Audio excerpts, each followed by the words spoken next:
Magandang hapon sa inyong lahat. Ako ay bumabati sa inyo ng magandang hapon at sa Bisaya magandang Ngayong hapon. mayong hapon, I should say. Mayong hapon. Bisaya, oo. Sa inyo mga kaigsuunang mga Bisaya, Oo. at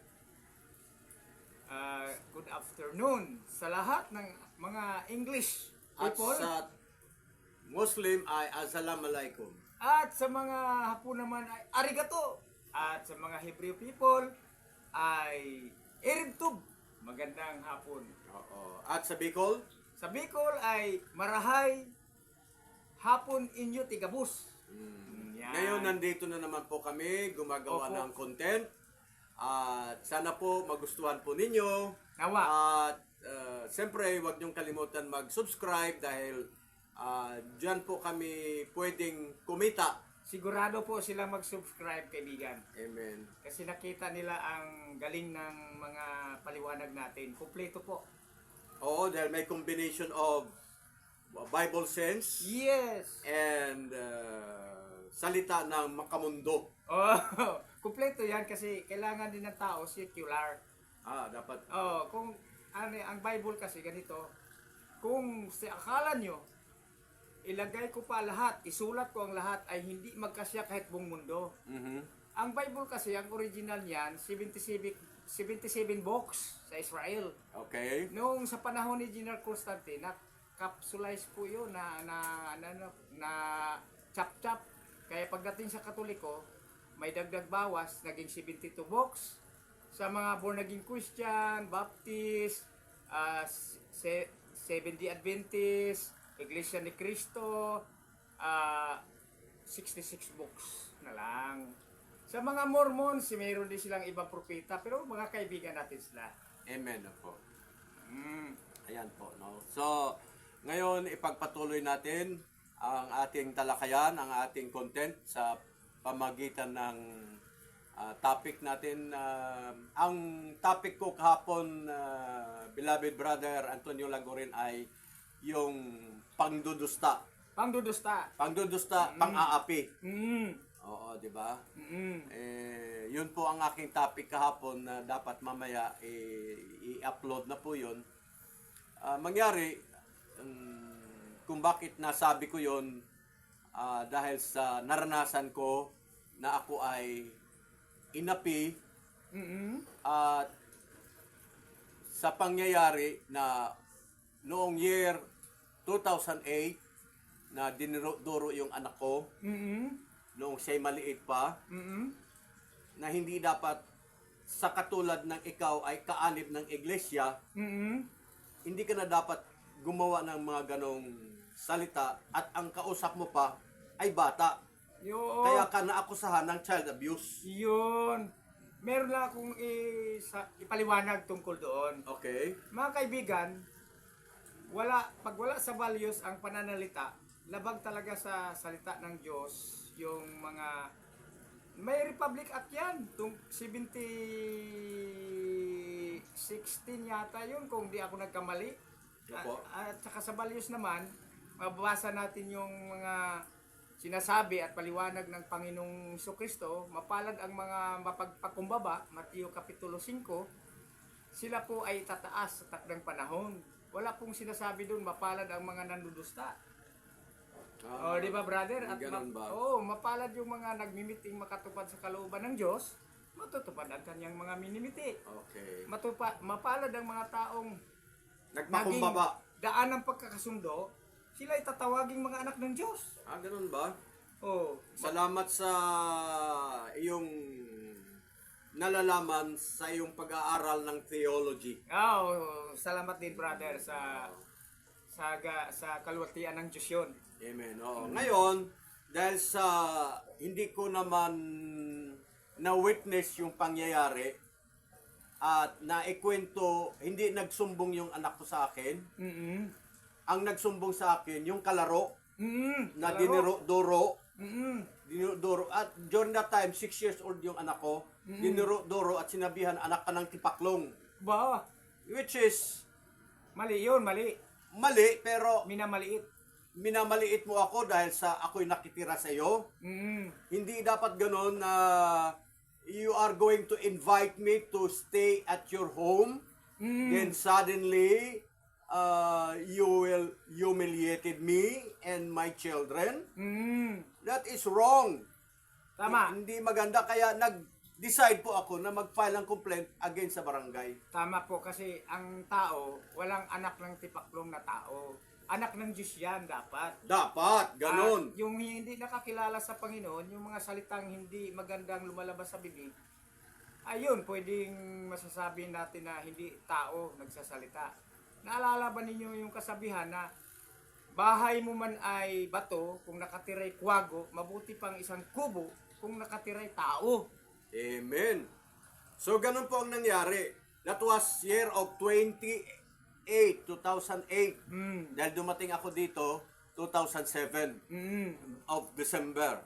Ngayon, medyo hindi nagustuhan nung anak na dinala ko sila sa barangay.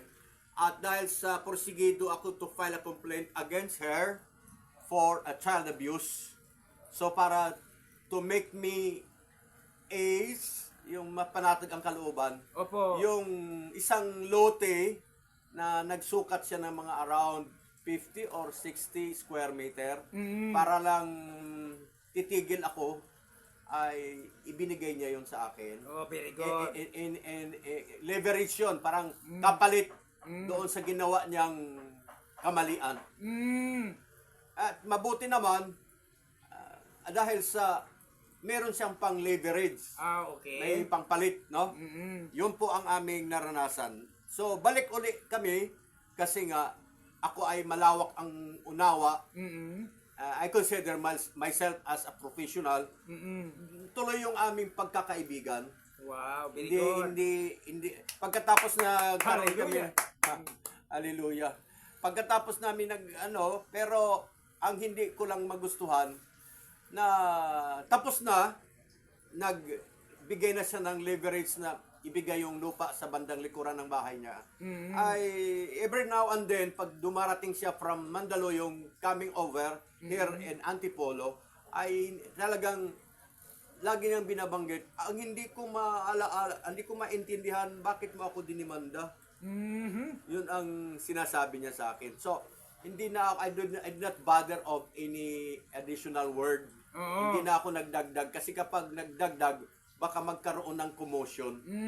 Magkaroon uli ng arguments. May punto ka rin, So, kapatid. para to stop the topic, parang wala akong narinig. Total, tapos naman na bayad na sa akin ng lupa. Di ba? Okay. Pero yung lupang ibinayad sa akin, walang titulo yun. Oo. Ano parang lang, rights lang. Rights, oo. Rights lang, opo. Ganun po yun. Depende naman yun sa pagkakaintindihan, yung pagkaunawaan. Ngayon, yung lupa, hindi ko na pagawa ng bahay, hindi ko rin natayuan dahil sa ang main objectives ng pagtatrabaho ko ay yung mga anak ko magtapos ng high school, magtapos ng college. Oo. So doon ang pera ko nakapokus. Okay. Doon, hindi doon sa bahay. Kasi ang pagtayo ng bahay is patay na investment. Kasi hindi pwedeng unahin yung bahay tapos titigil yung mga anak sa pag-aaral. Tama rin po. Tama. 'Di ba? Opo. So inuna ko yung education ng anak ko. Very good. Oo, hindi yung bahay. Kaya nanatili ako nakatira sa kanya for how many years. Opo. Pero doon sa pagtira ko ng for how many years, lagi kong naalaala, every now and then, na dumarating siya from Mandaluyong, pupunta dito na, parang she is questioning me, na hindi daw niya maintindihan kung paano ko siya dinimanda. Hindi ko alam bakit mo ako dinimanda. Hindi daw niya alam, child abuse, hindi daw niya alam. Child abuse yun. So, ibig sabihin, wala siyang alam sa batas. Oo, parang ganun. Ay, hindi ko alam bakit mo ako nadimanda. May sinabi ang Biblia sa Hosea 4:6, My people shall destroy because the lack of knowledge. Ang aking bayan ay napapahamak dahil sa kakulangan ng kalaman. Ano ba yun sa Bisaya? Ang akong mga katauhan ay Napahamak. napurdoy sa Purdoy Bisaya. sa Bisaya. Kaya- Napahamak sa Tagalog. Wa may sayod. Wa may May kahibalo. sayod. Oh, way kahibaluan. Huwag mong bisayain kasi ano siya, Hindi, Ilocana. sa mga Bisaya ba? Ilocana eh. Oh, pag may nakarinig kasi sa atin na pag nagsasalita Dapat meron tayong kasama na Ilocano dito. Oh, kaya sikapin natin na salita natin Dapat may translator. ng iba-ibang mga words para pumasok at maraming makakaintindi, mag-subscribe sila kahit Oo. mga Bisaya. Okay. Oh, Ngayon, diba? ang nangyari, Pastor, ipagpatuloy ko lang yung kwento. Nandyan pa rin kami sa kanya nakatira. So, maraming pagsubok. Oo. Maraming pagsubok. Minsan narinig ko, Daghang pagsulay. Oo. Maraming- There are so many persecution and trials. that's right. Oh, sa mga English people. Oo. Ngayon po, ayun na, no? Nangyari. Opo. So,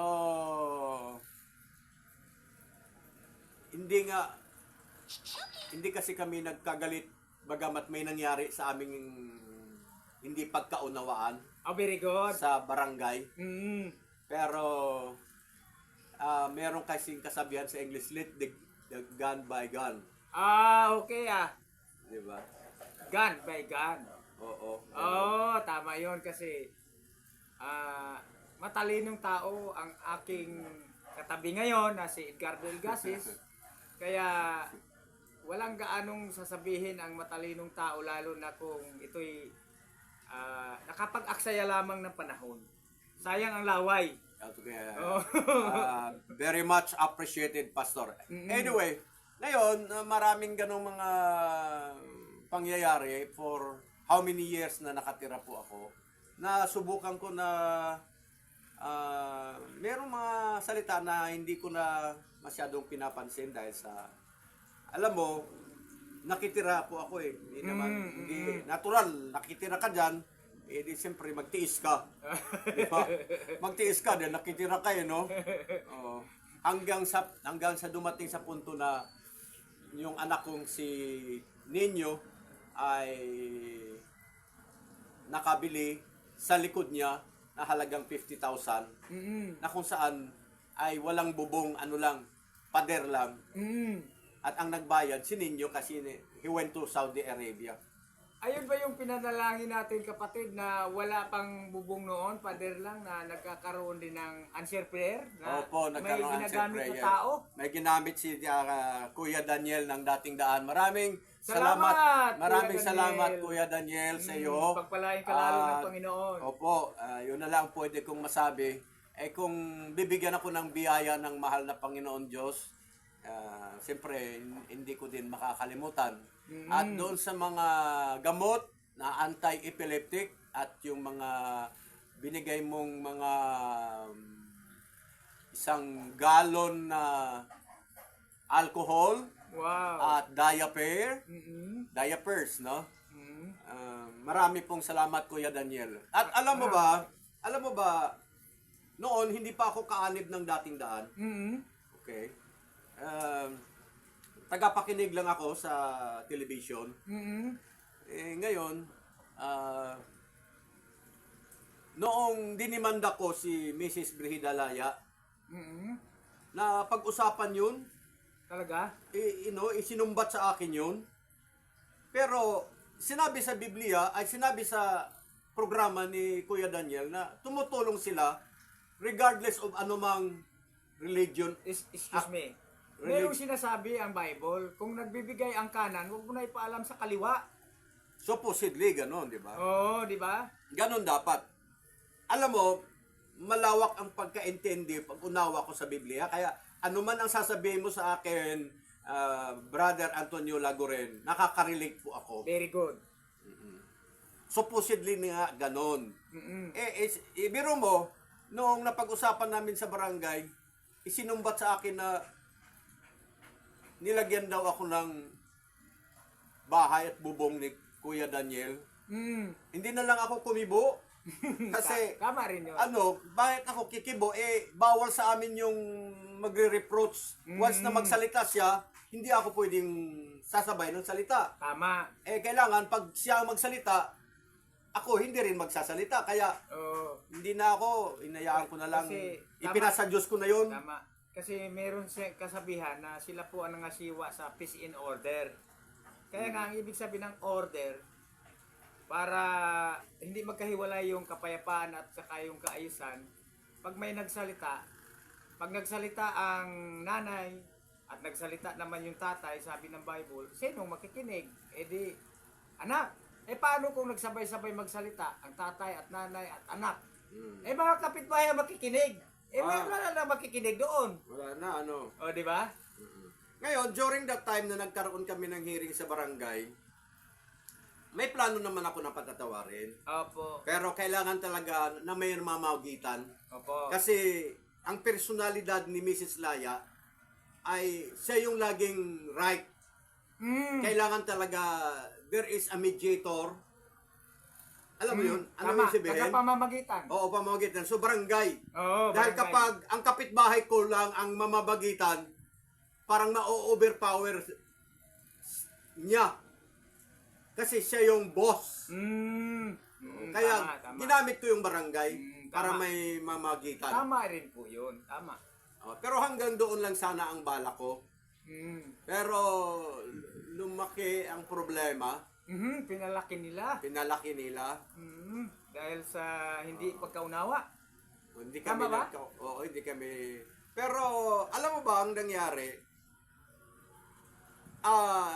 Two heads is better than one. That's right. Sabi ng Bible. Oo, tama. Two is better than one. Two is better than one. So, kung si Mrs. Laya ay ignorance of the law, Excuses no one. excuses no one, dapat yung anak o yung bata na kasama niya na membro din ng dating daan ay noong narinig niya na naniningil ako sa utang, dapat sa sinabi niya, oh Lola, may utang ka naman pala Oh, yun. Dapat ganon. Mm.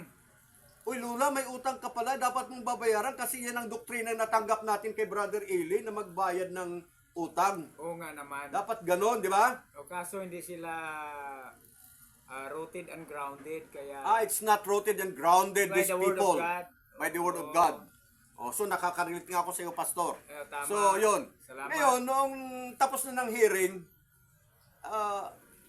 si Mrs. Laya, Brihida Laya, ay niyaya ako na sumabay sa sasakyan niya.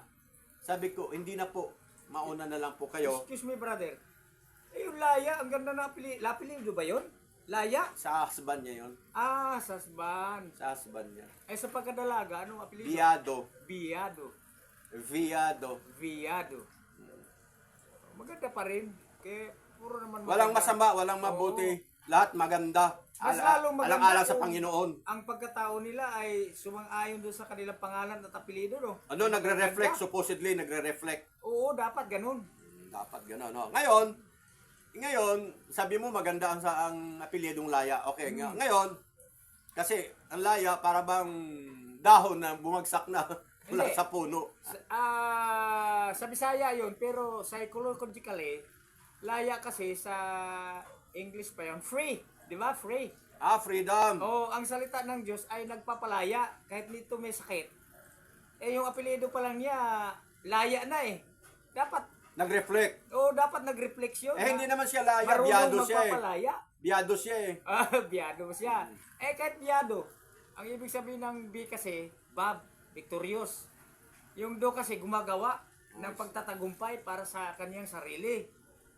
At sa kasiyahan ng Panginoon dapat hindi maging makasarili. Salamat po. Okay. Ngayon, ang nangyari, nung lumabas na kami, naunang lumabas sa loob ng lupon yung bata na Laya apelyido. Ano yun? Apelyido lang niya. Ngayon, ito si Mrs. Brida Laya, kinausap ako na, come and join with me, ride in my car. So, galing. hindi na po. Okay na po. Okay na. Biglang pumasok ulit yun si Marcelino Laya at hinatak palabas inatak palabas. Mm. At sabi niya, huwag ka na makipag-usap dyan. Mhm. Huwag mo nang kausapin yan. Mhm. Sabi ko, ibang spirit itong taong ito ah. Oo. Sa isip-isip mo lang pero hindi mo na sinabi. Hindi ko na sinabi, Oo. hindi na rin ako nagwawala kasi Tama. Meron ka nga fruit of the Holy Spirit, self-control. wala silang fruit. O ikaw meron. Meron silang fruit sa mangga. Ang ganda Wala ng silang mga fruit of the kaibigan. spirit. Sa Galatians 5:22-23, ang fruit of the Holy Spirit ay pag-ibig, kagalakan, pagpipigil sa sarili, pananampalataya, pagsunod sa Diyos, pagkapagkumbabaan, gentleness, faithfulness, self-control, and obedience to God. No? Kailangan mo ma-practice yan, yung siyam specifically, ang fruit of the Holy Spirit. Ang bunga ng banal na espiritu. Yun yung mapagkakitaan ng palatandaan sa sinabi naman ng Panginoong Hesuscristo sa Mateo 5:3-12. Beautiful attitude ang tawag noon kasi medyo may parable kasi ang Panginoon. He has 38 parable. Parabola. Yan. Patalinghaga. Sa mga Bisaya pa, patalinghaga rin yun. So, walang fruit of the spirit. Granting na wala. I am to judge, no problem. Kung ngayon, ganun nga ang nangyari, at pag ganitong matanda na siya, at dapat pupunta dito sa akin, or harap siya doon sa barangay, o harap siya doon sa korte, to ask forgiveness, Yes, to ask for dispensa. tama po kasi Ngayon pag matanda na at maabutan na siya ng kamatayan, paano yun? wala nang panahon. remedyo pagka inabutan. Pero sa ngayon may panahon pa po mga kaibigan. Dapat lumapit na tayo sa Diyos at sa ating kapwa kung saan na kapag bibigay tayo ng sa pamagitan ng hindi maayos na pananalita, magiging ano na natin sila kasundo. Wala po tayong dapat kaaway.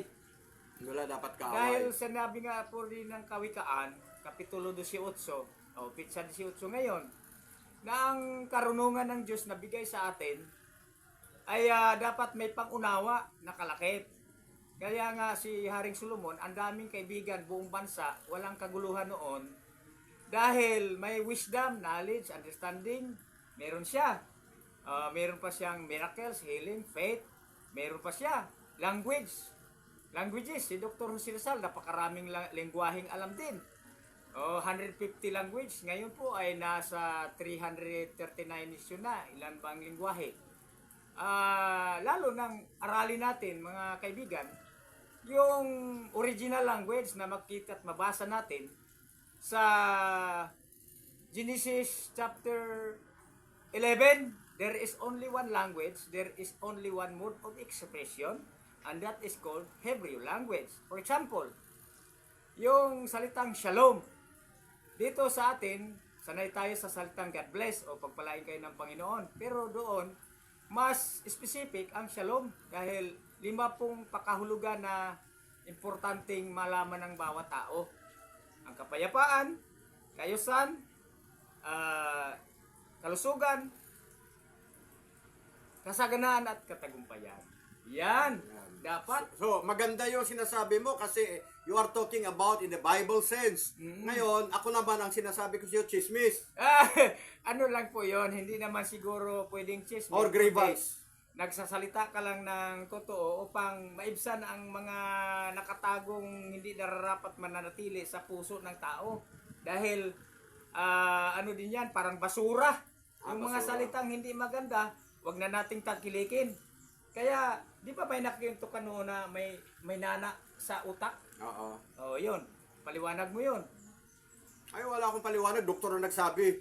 Yun nga. Hindi ako pwedeng magpaliwanag na kung bakit ako nagkaroon ng infection or nana sa utak. Doktor na nagsabi. Pero, yung isang manggagamot, wala naman daw kasi there is a cavities from our teeth going to the brain na mayroong parang division, divider na there is no possible na ang infection papasok doon sa cavity. Ibig sabihin ng cavity, yung parang division. Ang galing mo, brother. Talagang Ganun. nag-aral ka ng medicine. Oo. Ang galing mo. Ganon. So, Kaya wag niyo kalimutan mag-subscribe ha. Oo, Mga kaibigan.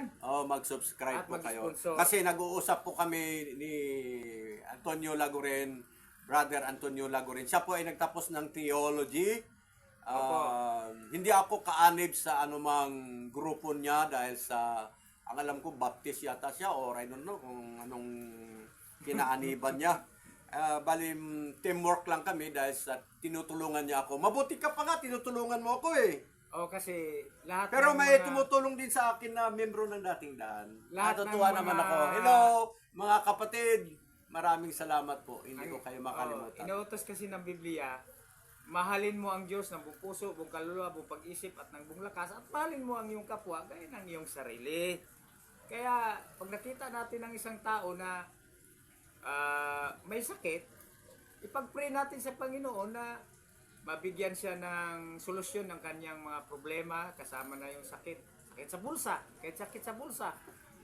Lahat naman yan ay God is the answer of all Okay. problem. Opo. Yun nga. Meron naman mga membro ng dating daan na tumutulong sa akin. Oo. Ipinasalamatan ko si Brother Edsel Ayun, very good. Canyo Mm-hmm. at si Brother Hernan, Ayun. Brother Tayo. Hernan, ha? si